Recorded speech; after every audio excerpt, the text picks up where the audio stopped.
So I really appreciate the Global CEO Forum and the Global CEO magazine for the step taken without stopping at the Global CEO awards, and they have taken one step gone, and they have given us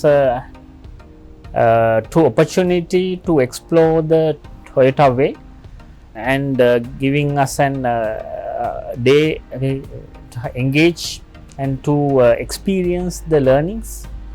So I must also thank the Toyota Lanka chairman Hajiro-san, as well as CEO Mr. Manohara-san, for giving us this wonderful opportunity. I think it will really help us, the young leaders, to be part of a global learnings.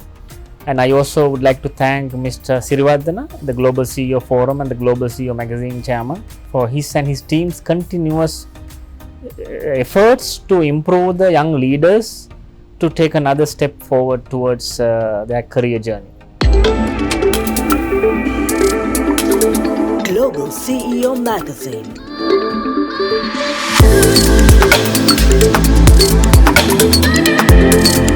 Global CEO Magazine, inspiring excellence.